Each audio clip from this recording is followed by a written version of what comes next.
Hi, I'm Kimberly Baker, and welcome to the Soulful series. My special guest joining me today is Dr. Craig Weiner. Dr. Craig has been an entrepreneur in the healthcare field for over 25 years and currently trains healthcare practitioners and individuals in the techniques of EFT and matrix re-imprinting. His passion is consulting with solopreneurs around the world to catalyze transformations in their health, wealth, and personal lives. Welcome. So good to be here. It's a great day to be here. Yeah, so good to have you. So I have it. It's always a loaded question when I ask people this, but how did you come to do the work that you're doing? Okay, how much time do we have? I know. I know, but it's always a story, isn't it? It's a It is. That's why journey and a I asked. story and okay. So here's what I would say. I didn't always, but I knew from when I was a kid that I was interested in health. So I knew that pretty early, like junior high school, right? I didn't know what that was going to look like. And growing up in New Jersey, I figured it meant I was going to be a doctor, right? Because this was like the thing to be. So I started, I was interested in the sciences. I went to college in Pennsylvania and studied pre-med. And about 3.5 years into that, I realized this pre-med thing is not my calling. Mm. Longer story, but we'll just say it was a night of revelation. Remember that.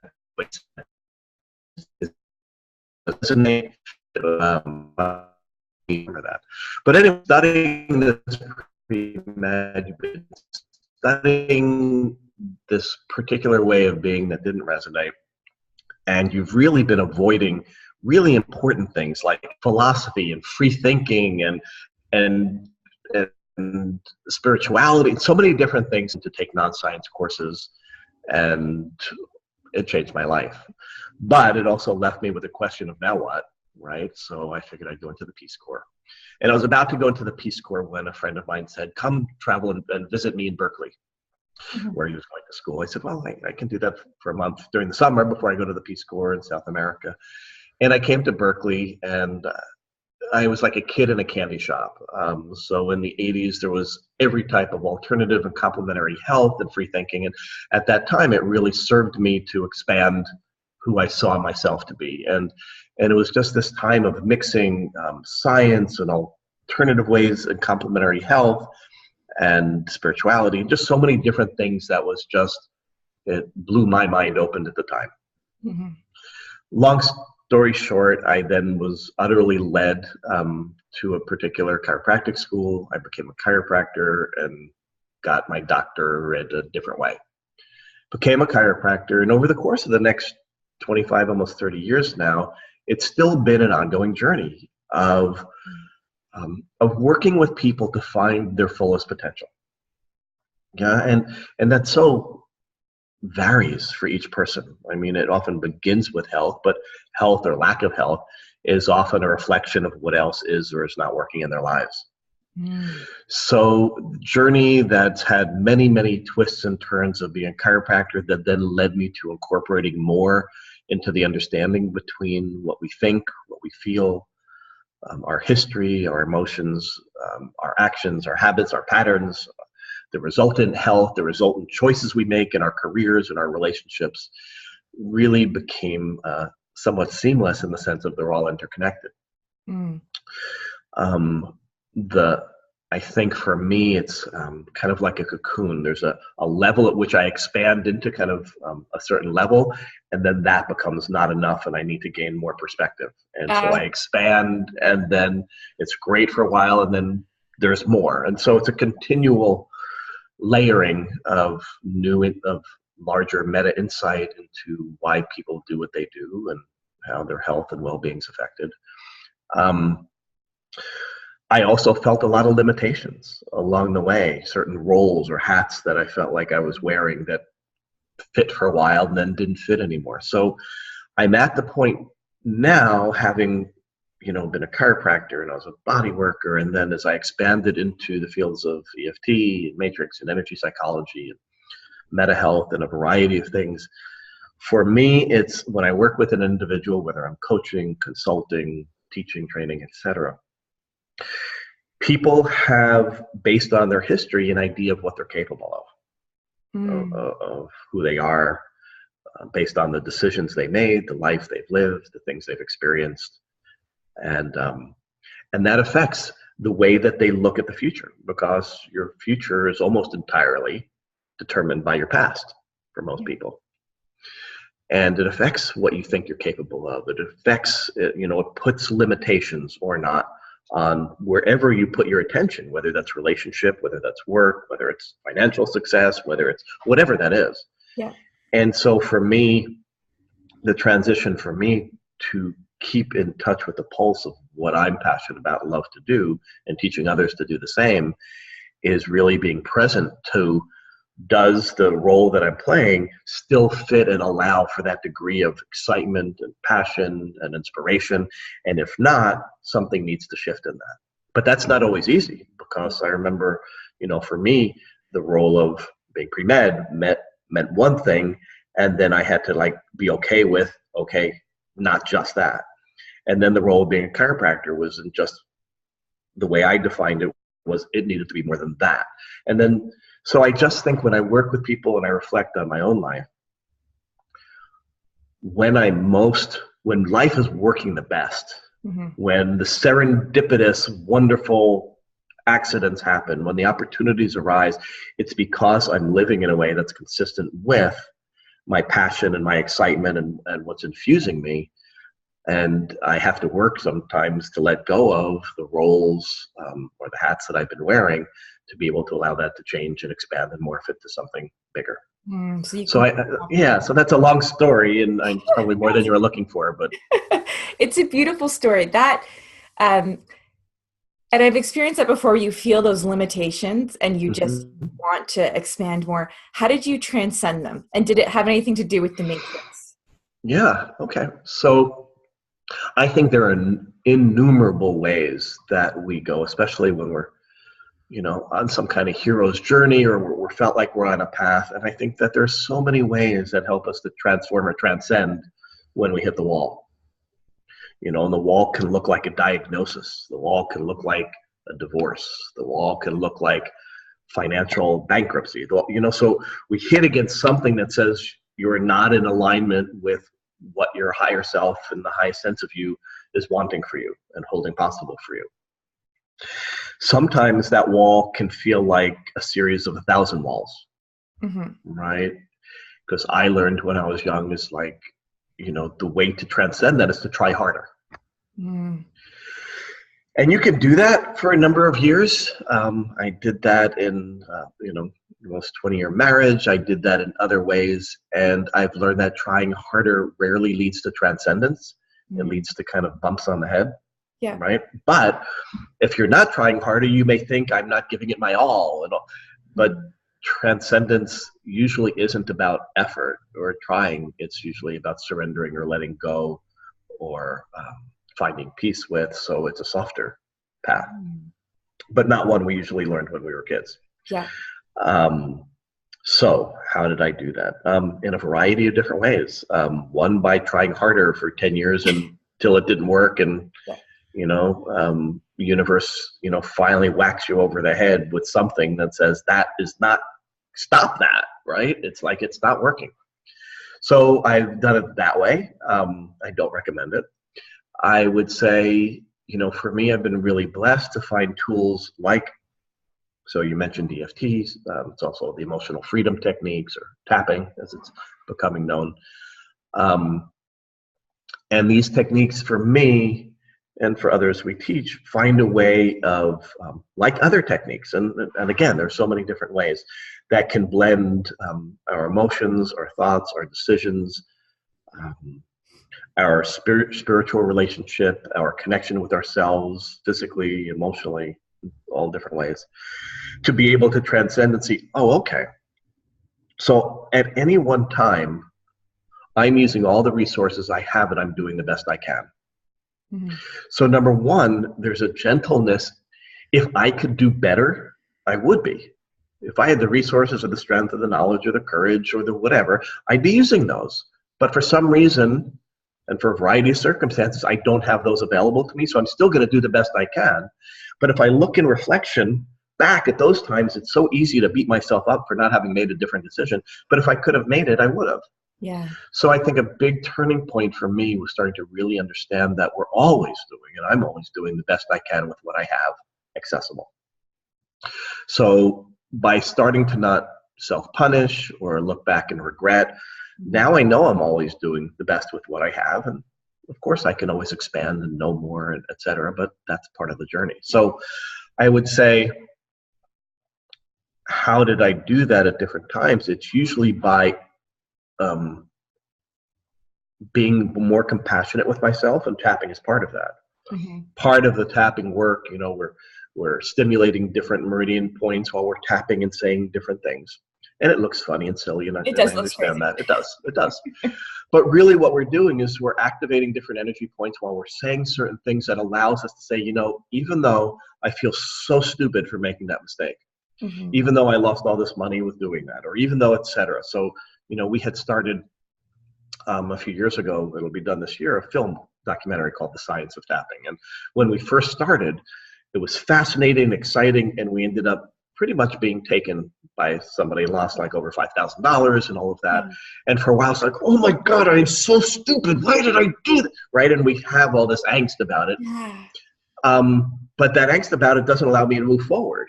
Yes. And finally, through the tapping, it's like, you know what? That was perfect. Because now it actually, once I was able to accept there was a reason for that and be okay with it, like literally shortly thereafter, we ended up meeting a person that was the perfect person to work with, that I can't even imagine not working with now, that's ended up taking us the rest of the way in the next 95 yards.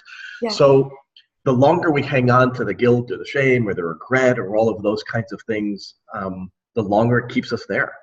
Yeah. So the tapping work allows us to release those negative emotions and those blockages that we carry, to be able to go, okay, great, I did the best I could with that, now what? Mm-hmm. And it's got to be more than cognitive, because we all know to do that, right? In other words, oh, okay, I just need to focus on the positive, I just need to look to the future. But you know what? There's like this big, hairy, purple elephant that's sitting on your shoulders and going, yeah, but the minute you try to do that, it's not going to work. You messed up last time. See, it's not going to work for you again. And so just thinking those things usually isn't enough to release that. So when people start looking, let's say, you know, that I work with for maybe a transition to a new career, one that's in alignment with their higher purpose, one that excites them. And as soon as they think about it, it's like, yeah, but it may not make enough money. Yeah, but it doesn't. Yeah, but, you know, you remember what happened to your dad. You saw what happened during the, you know, when the downturn in the market, and you know, all those things.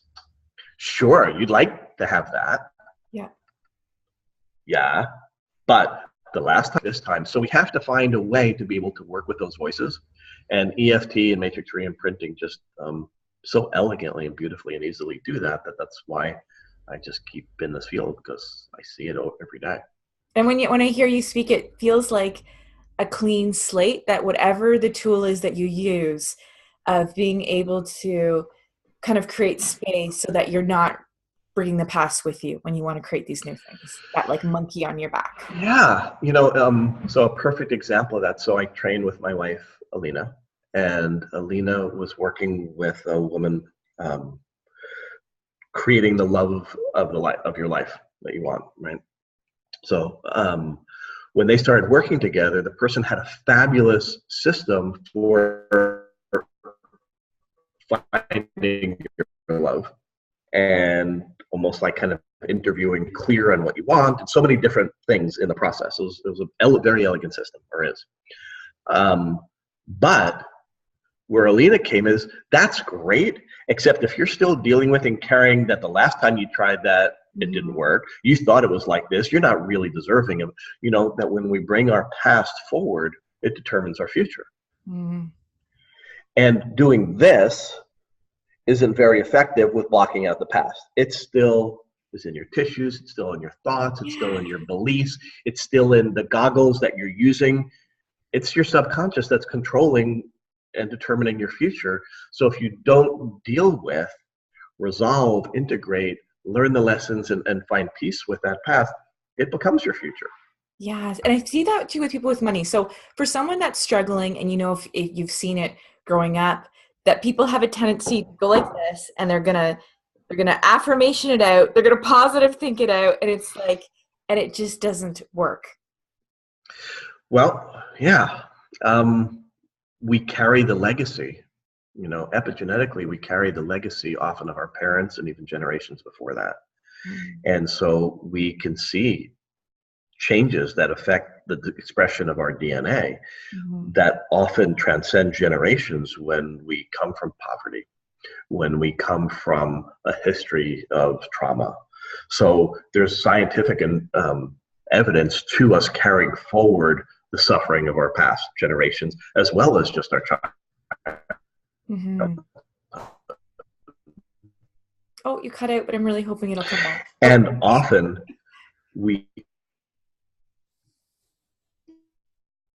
your past, our childhood, our past experiences, and we look to the future. Very often people think, well, I'm either going to be like my parents or absolutely not like my parents, right?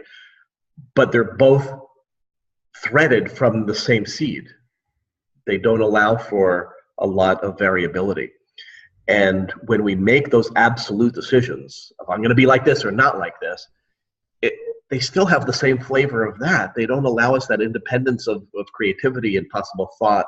So I think when we do the work, whether it's EFT or other methods, and we clear that past, it allows us an infinite number of future possibilities.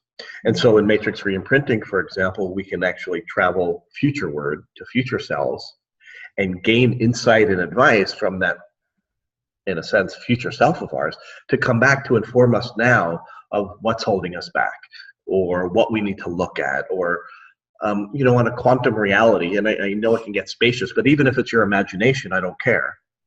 But when we can truly imagine that part of ourselves that has succeeded, and we can communicate with that part in a way that feels real and authentic, that can inform us now, then we could go, okay, like I was just working with somebody who was really challenged in this way yesterday.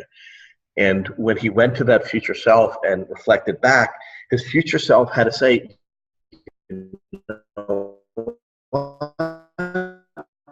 it doesn't happen overnight, but it was a very different experience from him seeing that future self that was really succeeding and was now healthy and was, where he wanted to be.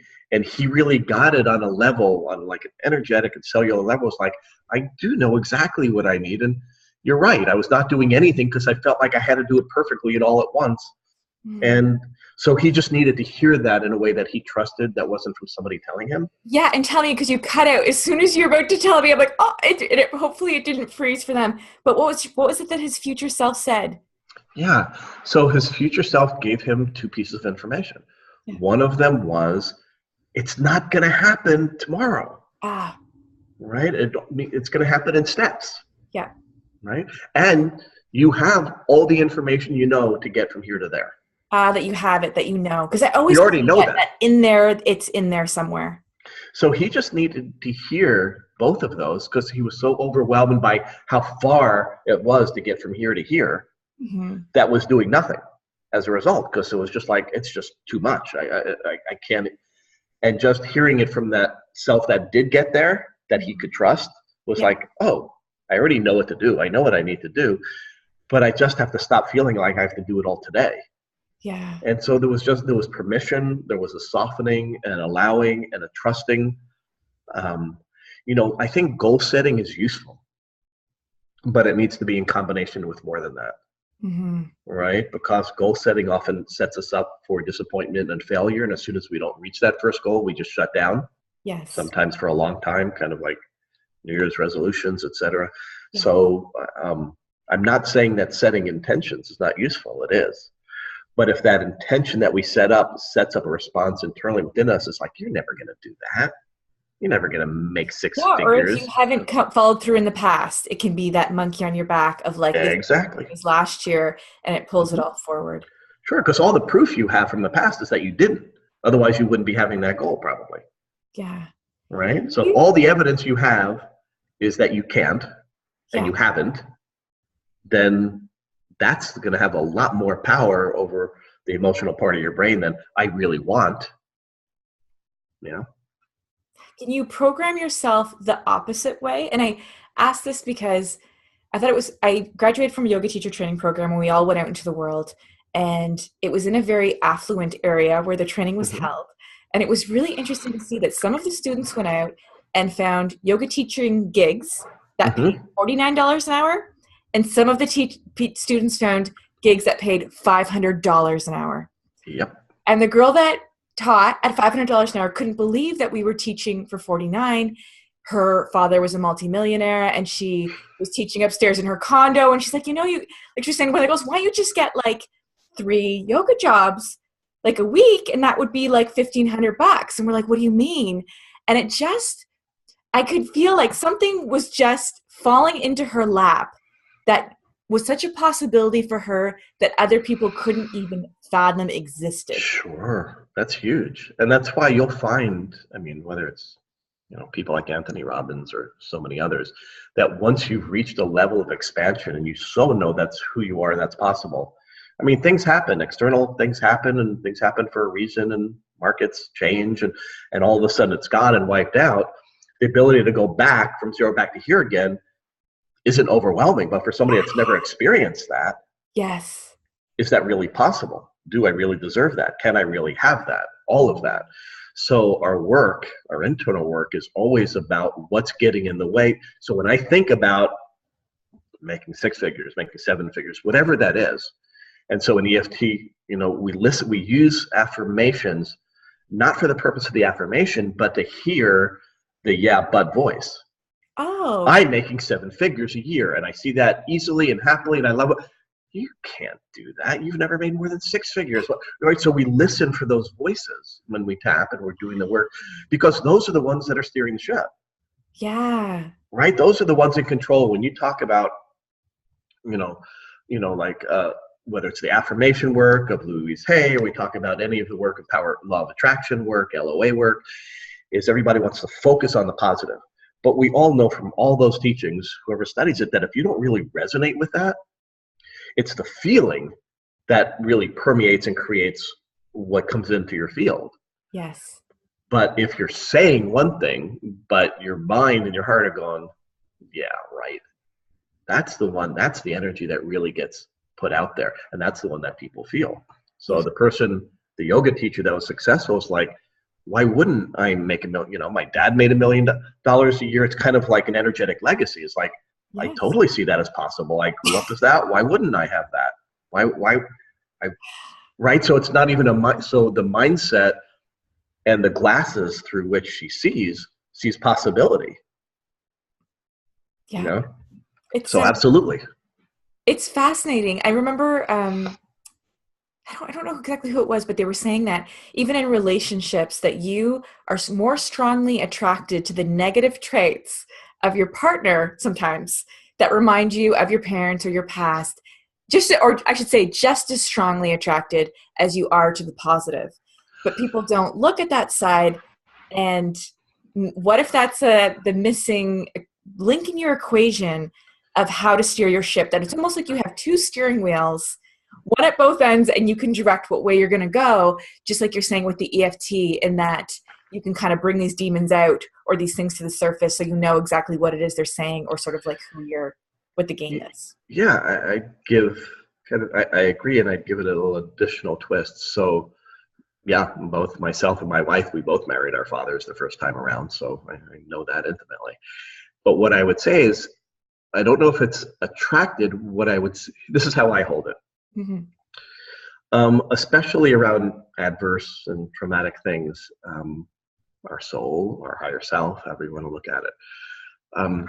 When we have bad things happen and we make decisions, it's not safe, I can't have what I really need, I can't ask for what I need, whatever limiting decisions we make with that, our higher self says, that's not you. That's not who you are. You're infinite. You're capable of amazing things. And you just shut down 30% just with that thing that happened. So there's what's called the compulsion to repeat. So Freud and others, and we see this all the time, where when we have that part of us shut down, our higher self, you know what? I'm going to give you opportunities to really overcome that. So I'm going to give it to you again so that you fill back out into the fullness of who you are. Except each time that we're given that opportunity, we don't usually feel more resourced or more expansive. We feel like, well, it happened that way last time. It's probably going to happen this way this time, and it does. And the soul doesn't give up.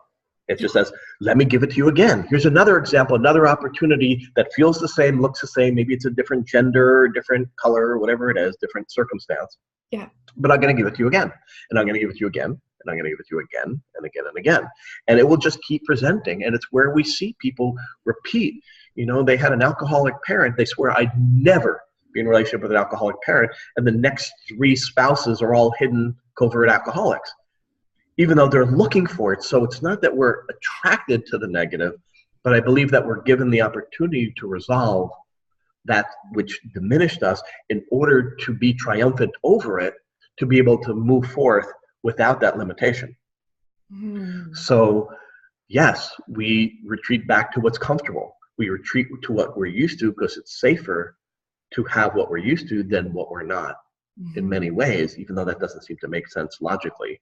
But there's a part of our emotional brain that is, even somebody yelling, I know how to handle that. What I can't deal with is somebody who's spontaneous or whatever, because that's risky and scary. And even I'd rather deal with more of the confrontation and have an expectation. So yeah, so it's amazing what the subconscious psyche directs us towards. And that's why we have to look back and heal the past, because it'll continue to determine our future otherwise. Oh, it's fascinating. Is there a common thing that you see in your clients or when you're working with people around wealth where they trip up? And I know that's a very simplified question because we're talking about different backgrounds, but is there any kind of thread that jumps out at you or? Yeah. Here's, I guess, one big one that people really under-acknowledge the importance of is the importance of feeling safe. Now, that sounds, I don't want to say soft, it sounds kind of whatever, but you still got to risk. But neurologically, when you start to study the most advanced science, neuroscience right now, and polyvagal theory, etc., our neurology evolutionarily is built upon how we interact with others differently when we feel safe. I mean, it is hardwired. It's not something that you can even control. We have what we call neuroception, is our body is continually determining in any circumstances is safe or not safe. If safe, blood flow to the brain expands. If safe, we interact very differently, even without being conscious of that. With safety, we become more creative. We start to have neurological integration. So we become more of the wholeness of who we are, and we get to shine when we feel safe. When for a variety of reasons we don't feel safe, and I don't just mean like somebody's coming at me with a machete, not safe. Yeah. I mean like this person reminds me of my father. Yeah. I mean like I'm working with this and I'm feeling really vulnerable right now. I'm in a particular situation and I don't know why I just feel shut down, but there's a lot of people here and I don't do good with a lot of people in one space. So there are many different variations of where we start to feel in our body some way, the feeling of being exposed, of vulnerable. And when we're in that space, we don't shine. So, for a long time, I knew this intuitively in relationship and other things, but I was led to believe it wasn't that important. It's like, just buck up, right? And move forward and bootstrap yourself forward. And until I fully understood, both personally and neurologically, the importance of feeling safe to be able to really shine, I didn't understand its importance. And now seeing it, I see it in every professional I work with. And it shows up as in, if I really put myself out there, then what might happen? People might judge me, physically, professionally, intellectually, whatever. They'll think that I'm not smart enough. They'll think, right? So this fear of putting myself out there, this fear. So many of these subconscious, below the level of awareness, feeling of, I can't put myself here. And sometimes they're crazy connections that we don't realize. An example of actually, it was somebody that Alina had worked with, I had permission, and it was somebody that was working on their website copy, right? And it was she was working on it and working on the homepage, and it was something like the words were written like, as the person advertising on their website is like, I will make you feel unique and special, it was kind of a coaching thing. And she literally couldn't get past that. And what ended up happening during the FT session was realizing that those were the same words that somebody that had been an abuser had told her. Oh. Never in the million years had made that subconscious connection between words, but she just, as soon as she started to write that, she felt vulnerable, she shut down, she couldn't move forward on the website, it became, a do not pass. Yeah. So these ways in which somehow that we're putting ourselves out there to the world to be seen. And when we were doing podcasts, it was actually our number one most visited and listened to podcast was the fear of putting yourself out there and the fear of being seen and how that stops you. Yeah. And it has whatever meaning it does for you, right? And we each have our own unique meaning to that. So I would say that is probably the biggest fear. If I become really successful, who's going to judge me? If I become really out there, what will people think of me? I've had this even in conversations with people. This is so frivolous, but people talking about money they'd win, lottery winnings. And I thought it was so interesting with family members. They wanted to win a certain amount, but not a certain amount. Yep. 20 million, way too much responsibility. All of a sudden it felt like a curse, and they wouldn't want A, B, and C person also in our family to know. But this amount, they were good. Yeah. When we create, work with a client to create this ultimate truth statement. It's like, okay, I am this, I've created this, I make $1 million a year, I travel the world, whatever the person says. And I want you to now imagine that. Now, what are the downsides to that? Ooh, my family's going to be really jealous. Yeah. My siblings will feel it. So if those things are already imbued within our consciousness, we want to flush those out. We want to become a detective to define what are those buts, what are those limiting thoughts, because they're there. Yes, and they're operating. Right? And they're operating. And hearing you speak, it makes me realize how important with the aspect of feeling safe, how important your perspective is.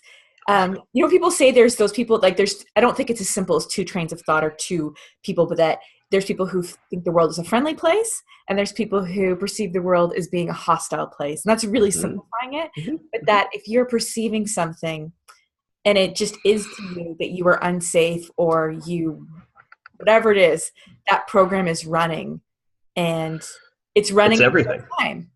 It's everything. It's the glasses you look through. When we work in matrix re-imprinting, for example, we go back to a younger self that had something bad happen. When traumatic things happen, especially when we're young, we make instantaneous a decision about ourselves or about the world. So I see people that all of a sudden something bad happens, and let's just say the decision they made was the world is not a safe place. It's unbelievable. I just see that at the core when I see people with environmental allergies, when I see people in so many different ways that gets manifest as true, as the world is not a safe place. And of course, then they attract not safe circumstances. Yeah. And so when we work with somebody to kind of rewrite and rewire the way that they hold that event, because from an adult perspective, perspective is everything. When you're young and your mom lets go of your hand in the mall, for those 5 minutes, you're terrified. There's thoughts you might die. There's thoughts you might get kidnapped. There's just this horrific, and that gets wired into a decision that the world is not a safe place or you can't trust people, for example. Now, as an adult, you look back, oh yeah, I remember that story. So Mom said I had gotten lost for a few minutes at the mall. And as an adult perspective, we know that it wasn't a big deal, right? It was like, okay, it was 2 minutes. She was 10 feet away. But through a child's mind, the child's perception, it was devastating. And life decisions were made at that time that carry on for a lifetime. And they're the glasses that you look at about whether to take that job, whether to risk and leave that company. Oh no, world is not safe. So we make careers based on that. If you look at, so Gabor Mate is I love him. Yeah. I know. If anyone watching, he talks about addiction. Look at some of his talks, any of them. They're all amazing.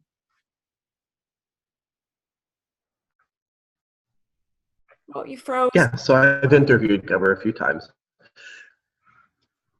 Hold on. Yeah, so Gabor Mate, yeah, no, he's fabulous. Dr. Mate, I've interviewed a few times, and one of the things he says I love, he says, I know we don't want to admit this, or most of us don't know that, but we don't even wake up in the morning. The clothes that we choose are based on the traumas of our past. And you're like, are you freaking kidding me? I just like blue, right? And once you start to get into this work, you realize, okay, something bad happened with somebody that wore a red shirt. I just don't like red shirts. And all the choices that we make with regard to vocation and relationship and down to details we're not even aware of are based on these decisions about who we are and what we can or can't do based from our past. So yeah, that's just a good example. So that lack of freedom, that limitation down, and it's funny you saying what you were, and I'm like, no, but then I'm like, I really like to be comfortable. And I can remember being little, and my mom loved to dress me up in really uncomfortable, like, prissy little things. And to this day, I don't like wearing dresses for the reason that, like, oh, it's got to be comfortable. So, like, yes. And it's not saying that the decisions we make don't serve us. We still like that, except when it limits us. And it's saying, I'm gonna make it up. It's like, and all of a sudden you're feeling all this stress at your wedding because it's coming to a wedding dress, and you're not even realizing the degree that part of the dress has to do with that it's not comfortable and it's adding more stress to the wedding and all those things in which it's like, I can still choose to wear comfortable clothing. I don't have to change that, but I have the option of when I want to, I can without it being a big deal. Yeah, and the meaning that people could mistakenly place on things, because there's that. I know that when I've experienced anxiety in my life, or I'm in that like fight or flight, left or right, I just want to know. I want certainty. So I want to know, why is this happening? How do I fix it? Like, I just want to, and I could see how you could very easily make mistakes or untruths, making things mean things they don't, because you're not aware of the deeper meaning. Especially we're in that stress mode, because when we're in fight or flight mode, here's a good example. So Dan Siegel's a wonderful attachment neuropsychologist, and he explains the brain very simply like this. He calls it the hand model of the brain. He says, okay, so if you have the oldest part of the brain being the brainstem, and then you have the middle limbic system, the emotional part of the brain being in here, and then you have the cortex and the prefrontal cortex. So this is kind of like the three levels of the brain. Now, when something triggers us, and the reason it triggers us is because we have a history behind it, that when we get triggered, we literally flip our lid, right? We get defensive, we get angry, etc. So who's ruling the roost right now is the emotional part of the brain. It's the part of the brain that's saying, you know what, they probably just had a bad day, and that's why they lashed out. I can give them some space, right? We don't have that executive function part of the brain there seeing multiple perspectives. It's offline. So the emotional part of the brain and the survival part of the brain are what are operating in that situation. So you can know, you just have to be able to find, whether it's CFT or other techniques, to be able to put this and integrate it and put it back online, so you're using all of your brain and all of yourself in responding. But that's like telling somebody, when you have an argument with your spouse, you should use I words. And you should use, right? That's great when we're having a conversation now, but in the middle of where somebody just triggered you and said, I can't trust you, and you're like this, I can't remember using I words, When our boss triggers us, because our boss reminds us of our husband, that reminds us of our dad that came back to when we were a kid and they told us what to do and we didn't want to be told what, and all of a sudden we're reacting to our boss like he's our dad. Okay, this is where we're saying, oh, okay, I don't really think it's about my boss.